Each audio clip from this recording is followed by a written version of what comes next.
तो 19 मिनट बाद वोटिंग का समय खत्म हो जाएगा। बिहार मतदान में आखिरी चरण का मतदान और उसके बाद अनुमान, जी हां, अनुमान आने शुरू होंगे। एग्जिट पोल के विश्लेषणों के टुडेज चाणक्य का विश्लेषण हम देखेंगे और देखेंगे कि बिहार की जनता ने क्या किया है, उसका अनुमान क्या है टुडेज चाणक्य के हिसाब से। हमारे साथ प्रतीक मौजूद हैं पटना में। प्रतीक, अरुण सिंह हमारे साथ मौजूद हैं, अमित पांडे हमारे साथ सुपौल से भी हैं, शेष जी हमारे साथ बने हुए हैं, अरुण सिंह तेजस्वी के घर से मौजूद हैं हमारे साथ। प्रतीक, कुछ सज धज के भी आ गए, आपने कोट पहन लिया प्रतीक?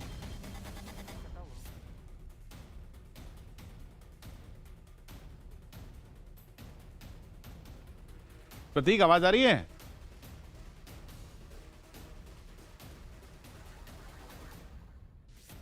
प्रतीक तक आवाज नहीं पहुंच रही है।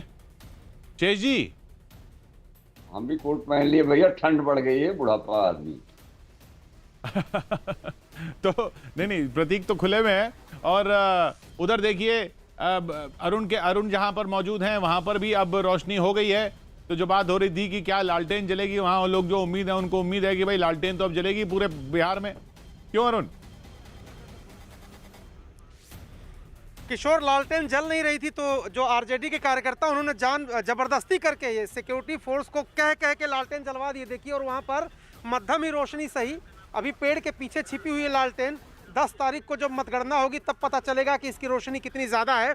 एक चीज और बताऊं मैं आपको, मुख्यमंत्री पद के उम्मीदवार हैं, दावेदार हैं, लेकिन तेजस्वी यादव जिस बंगले में रहते हैं और इस सड़क के उस पार मुख्यमंत्री का आवास है। तो कुल मिलाकर के किशोर, ये जो सड़क है ना, एक सड़क का ही फासला है। अब इसी सड़क को तय करने में कितने साल लगते हैं तेजस्वी को, वो देखने वाली बात होगी। और मेरे साथ आरजेडी के बहुत सारे नेता यहाँ पर हैं। ये बताइए कि ये जो सड़क है, इतनी दूरी है मुख्यमंत्री घर की, कितना टाइम लगेगा?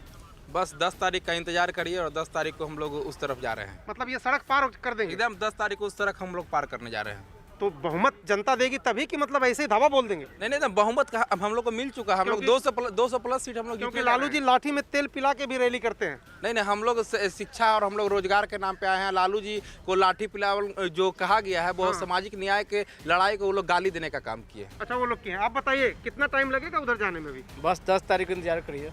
अच्छा, पक्का है? पक्का कंफर्म है, हर जगह से लालटेन जीत रहा है। हर जगह से जीत रहा है? हाँ, हर जगह से।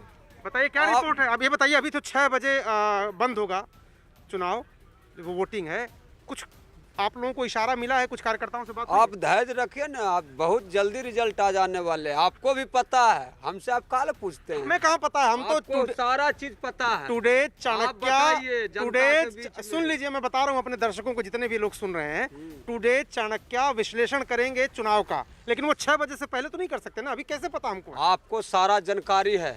नेता से ज्यादा पत्रकार को थोड़ा पता होता है। पूरा आपको जानकारी है। आप खाली नरेंद्र मोदी से डरा रहे हैं। आपको कहाँ हम डरा रहे हैं? हम क्यों डरा रहे हैं? आप डर रहे हैं। हम क्यों डरेंगे? कुल की आवाज, जनता जो आवाज दी है आदरणीय तेजस्वी प्रसाद यादव को। देखिए भाई, हम किसी से नहीं डरते। जो आपको कहना है बताइए, तेजस्वी को कहे, जो कहना है प्रधानमंत्री के बारे में कहे। लेकिन सुनिए सुनिए सुनिए सुनिए सुनिए, तथ्य पे बात अगर करिएगा तो क्यों डरेंगे किसी से? देखिए, आप डरते हैं किसी से? नहीं, तो हम क्यों डरेंगे? आप डरते हैं। कैसे बताइए, साबित करिए। अरे कहाँ, ये किधर, कहाँ ले जाए? अरे अरुण, ये आप अपना प्राइवेट में कर लो, हम विक्रांत के पास चलते हैं। विक्रांत, क्या खबर उधर बीजेपी दफ्तर के बाहर? देखिए, बिल्कुल किशोर, अब से कुछ ही मिनटों में बीजेपी के प्रदेश अध्यक्ष संजय जायसवाल यहां पर प्रेस वार्ता करेंगे। वो यहां पर पहुंच चुके हैं। बीजेपी के जो राज्य के स्वास्थ्य मंत्री हैं मंगल पांडे, उनका इंतजार किया जा रहा है। बात करते हैं तब तक। तेजस्वी यादव और उनके समर्थक कह रहे हैं कि इस बार 150 पार। सपने देखने अच्छी बात है, वो सपने देख रहे हैं, ऐसा कुछ भी नहीं है। वो 25 सीट भी नहीं ला रहे हैं और भारतीय जनता पार्टी और एनडीए गठबंधन 2/3 बहुमत से सरकार बनाने। लेकिन तेजस्वी यादव कह रहे हैं कि जो विकास की बातें की जाती थी वो फर्जी बातें हैं। इस बार रोजगार का मुद्दा, उसी पर वोट दिया गया है। देखिए, विकास ही है, यही विकास है। देख लीजिए, उनके जमाने में जो विकास था वो लोगों से पूछ लीजिए, गार्ड साहब खड़े हैं। लेकिन वो कह रहे हैं कि लालटेन जलेगी, अंधेरा होता जा रहा है राज्य में। अब इस राज्य में लालटेन नहीं जलने वाला है, अब एलईडी का बल्ब जल रहा है। तो किशोर, ऊपर आपको देखिए फ्लाईओवर की तरफ इशारा करके वो एलईडी की लाइट दिखा रहे हैं। बिल्कुल। तो, लेकिन तेजस्वी का कहना है कि इस बार का चुनाव पूरी तरीके से बदलाव पर है। प्रतीक, अब आवाज आ रही है? अब तो 5:45 हो गया, आपका टाइम है 5:45, तब तक आवाज पहुंच जाती है। नहीं, आवाज तो पहले भी आ जाती है, बस ये है कि आवाज आ नहीं रही थी इसलिए सुन नहीं पाया, लेकिन अब मेरे पास आवाज आ रही है। और तैयारी, बस मुझे तो इंतजार आपके पास इस बात का है कि वो 6 बजे का जो आंकड़ा है, सबसे सटीक आंकड़ा है टुडेज चाणक्य का, जिसको कि विश्लेषण है वो, उस विश्लेषण को लेकर हम आ रहे हैं 5:45 पर, और उसको इंतजार है। बहरहाल हमारे जो सहयोगी हैं, जो हमारे जो तमाम यहाँ पे पॉलिटिकल पार्टीज के प्रवक्ता मौजूद हैं, उनको भी इस बात का इंतजार है। दर्शक भी धीरे धीरे यहाँ पे जो लोग हैं वो भी आने लगे हैं। तो एक जो आकलन आपका है, मैं जेडीयू के पास आना चाहता हूँ, एक आकलन आपका क्या है? हमने पहले ही स्पष्ट किया है कि हम 2/3 बहुमत से ज्यादा सीटों से जीतने वाले हैं, इसमें कहीं कोई शंका नहीं है। और जो लोग मुगालते में हैं उन्हें रहने दीजिए, कोई फर्क नहीं पड़ता है। ओपिनियन पोल हो, चुनाव के दरमियान जनता का मूड हो, आपका जो एग्जिट पोल आने वाला है वो, या 10 तारीख को जो परिणाम आएंगे, सब में हमें ही बहुमत मिलेगी और हम सरकार में जाने वाले हैं। जी, तो बहुत सारे लोग यहाँ पे स्टूडेंट्स भी बैठे हैं, बहुत पूरे इलेक्शन के कैंपेन में लगे रहे। क्या नाम है आपका? नरीन, क्या लगता है कि किस तरफ जाते हुए नजर आ रहे हैं? आप करती क्या है ये पहले मैं जानना चाहता हूँ। मास कॉम के स्टूडेंट। मास कॉम की? अरे वाह, जर्नलिज्म स्टूडेंट है, तो क्या लग रहा है? तो जेडीयू का लग रहा है। जेडीयू का लग रहा है। प्रतीक एक मिनट रोक रहा हूँ आपको। प्रतीक एक मिनट रोक रहा हूँ। खास मेहमान हमारे साथ जुड़ रहे हैं, पप्पू यादव जी। पप्पू जी, स्वागत आपका। जी नमस्कार। हाथ में क्या हो गया? वो चोट लग गई थी सर, मंच टूट गया था। कोई सुरक्षा की व्यवस्था नहीं थी राक्षस राज में। नहीं तो अब कुछ ही देर में 12-1 मिनट में होने वाला है, मतदान खत्म होने वाला है। उसके बाद सब अपने अपने आंकलन दावे ठोक रहे हैं, 2/3 बहुमत, ये वो। आपका क्या दावा है? नहीं, मैं तो पहले ही कहा आपको, बीजेपी ने अपने सारे पत्ते पहले ही खोल चुके थे। एलजेपी का भी रास्ता उन्होंने तय किया। राजद से सभी गठबंधन को निकाल कर अपने साथ लाना और फिर राजद के साथ आंतरिक संबंध, डर का जो संबंध है पहले से तय है। नीतीश कुमार जी और जदयू के बारे में मैं अभी कुछ नहीं कहूँगा। लोगों के भीतर बहुत बड़ा गुस्सा वर्तमान सरकार के खिलाफ दिखी, और ख़ास तौर पर नीतीश कुमार जी के खिलाफ। बीजेपी ने बड़ी चालाकी से नीतीश कुमार जी पर सब कुछ थोपा, जबकि बीजेपी इसमें सबसे बड़ा दोषी है। डबल इंजन की सरकार, और उसके बाद बिहार को यदि 1,60,000 नहीं दिया तो बीजेपी ने नहीं दिया। क्या कह रहे हैं कि जीएसटी के पैसे नहीं दिए। नुकसान अगर होगा तो जेडीयू को होगा, बीजेपी को नहीं होगा? नहीं, बात तो आपको अभी जस्ट दिख जाएगा थोड़ी देर के बाद आपको, आप क्या कहते हैं। और निश्चित रूप से बहुत बड़ा नुकसान जदयू को होगा, जिसमें एलजेपी की भूमिका बहुत ही महत्वपूर्ण होगी। एलजेपी अपनी राजनीति की है, बिल्कुल ठीक है, उनको स्वतंत्र है एलजेपी को राजनीति करने का, उस पर आप नहीं रोक सकते। लेकिन बीजेपी ने अपने गठबंधन को सही सलामत नहीं रख सका, और दूसरे गठबंधन को तोड़ के वो 11 सीट देते हैं और एलजेपी को 30-34 नहीं देता है। तो कहीं ना कहीं गेम प्लान अलग है। दूसरी तरफ 6-7 महीने से युवराज से ईडी का कोई पूछताछ नहीं होना, और युवराज को एक पिता के बेटे होने के मात्र एक चेहरा है। उसके बाद आप जानते हैं कि अपरिपक्व राजनीति, सदन से गायब होना, पटना के बाढ़ में नहीं होना, चिमकी में नहीं होना, शेल्टर हाउस में नहीं होना, कोरोना वायरस में नहीं होना, गोपालगंज के 70 घाट में नहीं होना, आप प्याज में नहीं होना, आप अभी बाढ़ आए 18 जिले में वहाँ नहीं होना, एनआरसी में नहीं होना। तो आप जानते हैं कितना क्वेश्चन ये 5 साल में किए हैं, उसको जरा निकाल करके आप देख लीजिए। सिर्फ एंटी कंपनसेशन होने के कारण जो कुछ वोटें मिली होगी, बस मैं इसको मानता हूँ। और जिस तरीके से मार्केटिंग को किया गया, जातीय आधार पर इन्होंने वोट का खेल खेलने की कोशिश की, जैसे बीजेपी ने हिंदू मुसलमान, पाकिस्तान, जोगी जैसे लोगों को, एक जमाना था जब आरजेडी में उत्तराधिकारियों की बात होती थी, आपका भी नाम होता था। मैं आपको बहुत क्लियर बता दूं, राजनीतिक उत्तराधिकारी तो चौधरी चरण सिंह के अजीत हुए नहीं थे, मुलायम सिंह हुए थे, या कर्पूरी ठाकुर जी के राजनीतिक उत्तराधिकारी वीरेंद्र ठाकुर तो हुए नहीं थे, या रामनाथ ठाकुर। लालू यादव अपने कर्तव्य से हो गए। तो मैं कोई किसी का उत्तराधिकारी बनने के लिए कभी व्याकुल नहीं रहा। ये मैं मानता हूं कि बिहार सांप्रदायिकता और जातीयता के धूरी में बट जाता है, जैसे बाबू साहब बैकवर्ड।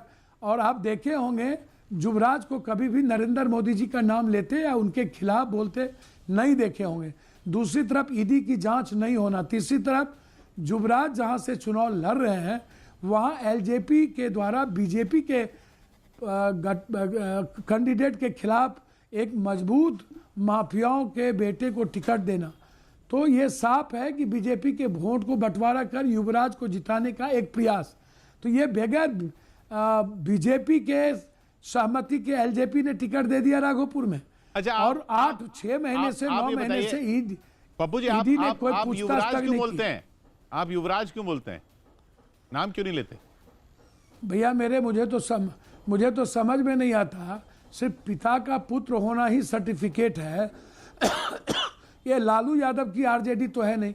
मैं भी 153 जगह पर चुनाव लड़ा। इन लोगों ने तो मायावती को पहले ही मध्य उत्तर प्रदेश में सेट किया, और उत्तर प्रदेश में मायावती को जिस तरीके से सेट किया और ओबीसी को लाके बिहार में, हिंदुस्तान में कभी भी ओबीसी ने इतनी सभा नहीं की जितनी सभा ओबीसी ने बिहार में की।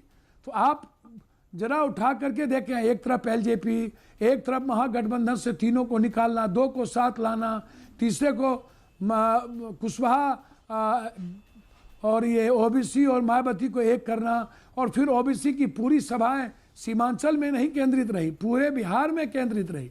जी, तो किस तरीके से साजिश रची गई। वरिष्ठ पत्रकार हैं शेष नारायण जी, वो आपसे एक सवाल करना चाहते हैं। जी शेष जी। नहीं, मैं ये कह रहा हूँ कि जो सीमांचल का और इसका जो इनका प्रभाव क्षेत्र है अपने माननीय पप्पू यादव का, तो उसमें आपका क्या रोल है, आपकी क्या भूमिका है? आप 153 उस पे लड़ रहे हैं, तो कितने सीटें जीतना चाह रहे हैं आप? नहीं, मैं तो बहुत क्लियर बता दूं, मैं 153 पे लड़ रहा हूं। 184 सभा मैंने की, और रथ और मोटरसाइकिल से मैं लगातार 8 से 9 महीने से मैं कोरोना वायरस बाढ़ में यहाँ पर हूँ। मेरा चुनाव सीमांचल में मैं बहुत कम लड़ा हूँ, वहाँ पर ओबीसी लड़े हैं, एसडीपीआई लड़े हैं, और मैं कोसी में कुछ जगह जहाँ पर मेरा घर है, जहाँ मुझे मजबूत लगा मैं वहाँ लड़ा। सीमांचल में जहाँ मुझे लगा कि लड़ना चाहिए वहाँ ही मैं लड़ा। मैं फालतू कामों में बहुत दिलचस्पी नहीं रखता हूँ। मेरी लड़ाई बिहार के पैमाने पर चंपारण में थी, मगध में था, शाहबाद में था, और मैंने बहुत मजबूती के साथ जो काम किया मैंने, उस काम के आधार पर, सेवा के आधार पर, एक सेवादारी के आधार पर मैं लोगों के बीच हम गए। लोग चेंज चाहते हैं, लोग पप्पू यादव को सबसे ज्यादा लाइकिंग करते हैं। पप्पू यादव को लाइक माइंडेड यूथ का, चाहे गरीब का। कोरोना वायरस में एक मजदूर को लाने की जिम्मेदारी पप्पू यादव की, कोटा से बच्चों को लाने की जिम्मेदारी पप्पू यादव की, फिर यहाँ पर कोरोना वायरस में हर मजदूरों को तक खाना पहुंचाने की जिम्मेदारी पप्पू यादव की। तो जो हालात है उस हालात में ये मैंने जो पूरा भरपूर कोशिश की। पूरे इलाके में प्रतीक घूमे हैं, क्यों प्रतीक? पप्पू जी को सुन रहे हैं आप? जी, मैं बिल्कुल पप्पू जी को सुन रहा हूं, लेकिन पप्पू जी से मेरी 5-6 दिन पहले मुलाकात भी हुई थी, और तब ये उधर दरभंगा की तरफ, सीमांचल की तरफ जा रहे थे, तो मैं बातचीत नहीं कर पाया था कैमरे पे। लेकिन मॉर्निंग में इनसे मुलाकात हुई थी, इनके घर पर बातचीत हुई थी। लेकिन एक सवाल ये था कि इतना ज्यादा मेहनत करने के बावजूद, और इतना जब बाढ़ थी तब ये दिखते थे, लेकिन क्या कारण है, कौन सा ऐसा वजह है कि वोट इनको नहीं मिलता, वो वोट पे तब्दील नहीं हो पाता? ये एक बहुत बड़ी वजह है कि ये जरूर पूछना चाहिए इनसे। लेकिन बातचीत का जो सिलसिला है वहां पे हमारे जो मेहमान है वो भी पहुंच गए। पूछ लेते ना प्रतीक, आपने जो सवाल अब छेड़ा ही है तो उनको जवाब देने दे दीजिए। फिर जाइए वहां पे। जी, ये प्रतीक पूछ रहे हैं। पूछ लीजिए। अरे पप्पू जी नमस्कार। पप्पू जी नमस्कार। भैया जी का नमस्कार। जी प्रणाम। कैसे हैं? प्रणाम। मैं यही पूछ रहा था, उसे तब्दील क्यों नहीं होता, वोट में तब्दील क्यों नहीं होता? नमस्कार। वोट में तब्दील क्यों नहीं होता? इतना आप काम करते हैं, कहां बैठ जाते हैं जाके ट्रक पे, उस पे, लेकिन तब्दील नहीं होता वोट। मैं आपको बहुत क्लियर बता दूं, पहली बार 1 महीने पार्टी बनाने के बाद मैं चुनाव लड़ा था, 1.5-2% वोट आए थे। इस बार सेकेंड बार वोट में लड़ा, और भाई ज्योति बसु को 7 वोट आए थे। अब राजनारायण जी ने इंदिरा गांधी की सीट को छोड़ दी 1 साल रह करके। नीतीश कुमार 7 सीट जीते थे। कौन हमारा कोई जागीर या कर्पूरी ठाकुर जी से छीना लिया हुआ कोई जागीर तो था नहीं, कोई हमारे पास अपनी पार्टी या कोई हमारी जाति तो थी नहीं। मैं तो सेवा के आधार पर मैं लगातार 365 दिन रहता हूँ, तो मुझे तो लगता है कि एक चेंज तो होगा। पप्पू जी वही तो बात हो रही है, पप्पू जी वही तो बात हो रही है। आपने जो चुनाव चिन्ह अपना रखा है वो कैंची, जानबूझ के कैंची रखा है, काटने में लोग कह रहे हैं आप काटने में ज्यादा विश्वास कर रहे हैं, वोट काटने में ज्यादा विश्वास कर रहे हैं बिहार में। भैया मैं आपको बता दूं, मेरे एन समय में मेरा जो छाप है छीन लिया गया, और कैंची कोई चुनाव आयोग मेरी बपोती नहीं है कि मुझे कोई मेरे कहने पर चुनाव आयोग हमको कैंची दे देगा। हम 9 चिन्ह हमसे मांगे गए कि कौन कौन चिन्ह आपको चाहिए, और 9 चिन्हों में हमको कैंची दी गई। दूसरी तरफ कि वोट मिलेगा या नहीं मिलेगा, ये तो यूथ और बिहार, देखिए बिहार आप भी जानते हैं सांप्रदायिकता और जातीयता में उलझ के रह जाती है। बिहार में विकास मुद्दा नहीं रहता। इतने बड़े गुस्से के बावजूद आपको पता चल जाएगा कि नीतीश कुमार कितने सीट ला रहे हैं, आप ही तो कहेंगे। अभी आपका चाणक्य और जो वोटर बताएगा। बीजेपी की साजिश जो थी उसमें बीजेपी सफल नजर आ रही है। गठबंधन क्या होगा भेद। पप्पू जी एक आखिरी सवाल मैं पूछ लेता हूँ। पप्पू जी कितना पप्पू जी आखिरी सवाल पूछ लेता हूँ। आपकी एक समझ है, एक राजनीतिक समझ है, उस पर तो किसी को कोई संदेह नहीं हो सकता, ये कि आपकी राजनीतिक समझ है। आपका फाइनल स्कोर कार्ड जो है वो क्या बताते हैं बिहार का फाइनल स्कोर कार्ड बताइए मुझे, कोई बातचीत तो आपका समय बचा नहीं। अब तो बस सिर्फ ये मुझे बता दीजिए आपका फाइनल स्कोर कार्ड क्या है जो बिहार का आप प्रेडिक्ट कर रहे हैं। जी पप्पू यादव जी। देखिए मैं ज्योतिष हूं नहीं, लेकिन बिहार के जो आप देखेंगे महिलाओं का वोट परसेंट ज्यादा है, यूथ का वोट परसेंट ज्यादा है, और जो मजदूर बाहर से आए जिनको मैंने 32 लाख मजदूर को लाया, मुझे उम्मीद है कि जो वोट परसेंटेज है वो 6 से 7% वोट परसेंटेज 8 भी हो सकता है। पप्पू यादव को एक अच्छा वोट परसेंट जरूर मिलेगा, और सीट कितने हम लाएंगे ये कहना तो मेरे लिए मुश्किल होगी, लेकिन मुझे लगता है कि जिस तरीके से लाइकिंग अकेला पप्पू यादव सेवक और बेटे के रूप में बिहार रहा है और युवाओं का चेता रहा। मेरे पास पैसे नहीं थे, मैं मार्केटिंग नहीं कर पाया। यदि पैसे होते तो मैं आपको बता देता कितना सीट लाऊंगा, लेकिन सीट अच्छी आएगी ये मैं ऐसा मानता हूं।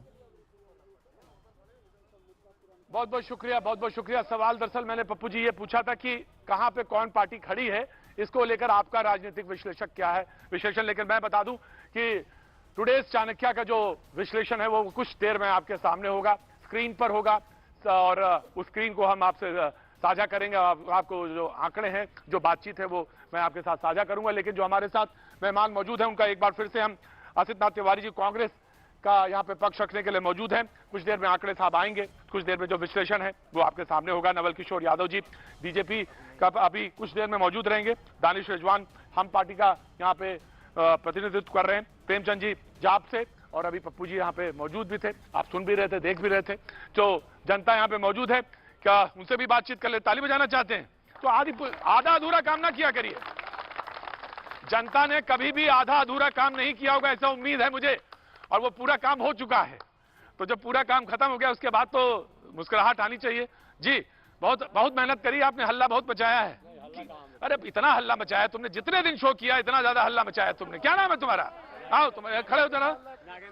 नागेंद्र गिरी। तुम्हारा नागरिक अभिनंदन करना चाहिए, इतना तुमने हल्ला मचाया इस बार, इतना शो करना मुश्किल कर दिया। जी कैसे हैं आप? ठीक है। क्या लग रहा है इस बार किसकी सरकार बनवा रहे हैं? आधा घंटे में पता चल जाएगा। आधा घंटे में पता तो चल जाएगा, लेकिन तुम्हें कुछ लग रहा है? परिवर्तन होना चाहिए। परिवर्तन इतने धीरे धीरे काहे बोल रहे हो?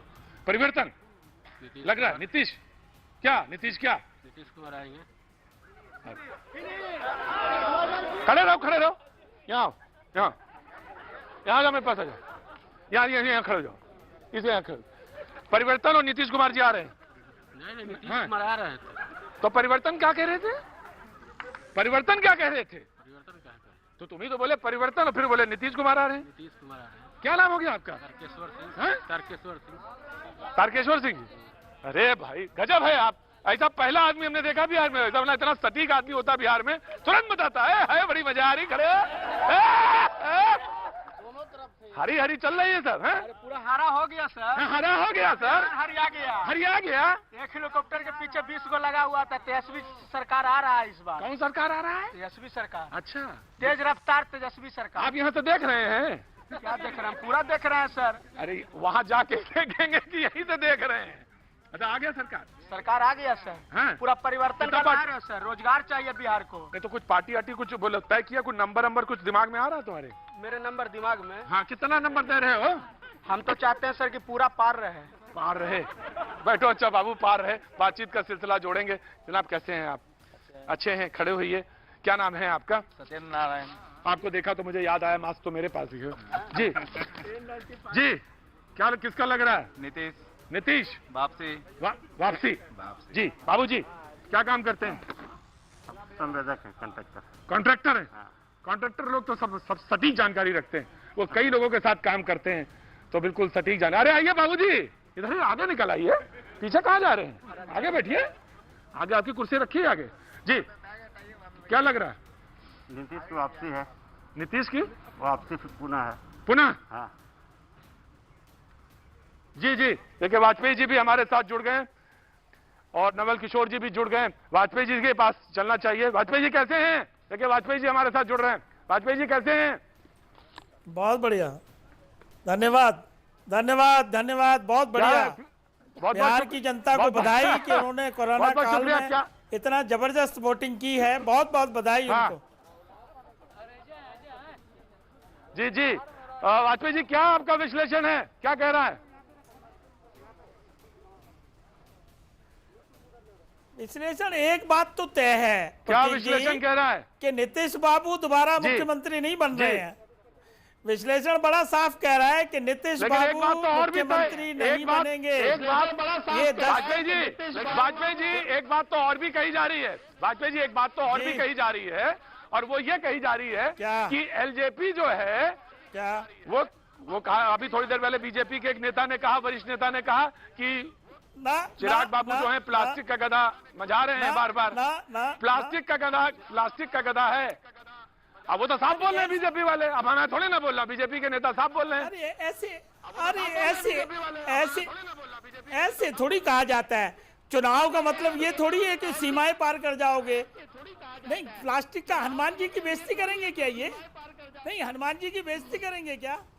हनुमान जी के पास कभी कोई आप ही कहे पड़े हैं कि नहीं हम तो हनुमान हैं, हम तो हनुमान हैं, हम तो हनुमान है। आप ही कहे पड़े हैं, वो बीजेपी वाले तो मान ही नहीं रहे। हम तो हैं।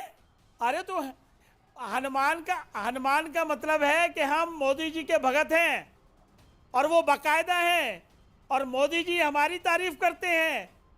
पार्लियामेंट के जो सांसद होते हैं बीजेपी की, उनकी मीटिंग में उन्होंने कहा कि अगर काम करने का तरीका सीखना है तो चिराग पासवान से सीखिए। और इसी तरह से जी बिल्कुल ठीक है, चिराग मैं बात करूंगा एलजेपी। ठीक है वाजपेयी जी मैं बात करूंगा, बिल्कुल करूंगा, लेकिन वक्त एक छोटे से ब्रेक का हो रहा है। नवल जी भी हमारे साथ जुड़े हैं। नवल जी आपका भी बहुत बहुत शुक्रिया। मैं बातचीत का सिलसिला ब्रेक के बाद जोड़ूंगा। बाबू जी एक छोटा सा ब्रेक ले लें? ठीक है, ठंडा लगने लगा है। ठंडा तो अब गर्मी आएगा, जब आंकड़ा आएगा तो थोड़ा गर्मी आएगा। वक्त एक छोटे से ब्रेक का, ब्रेक के बाद मैं फिर हाजिर होता हूं। बने रहिए हमारे साथ।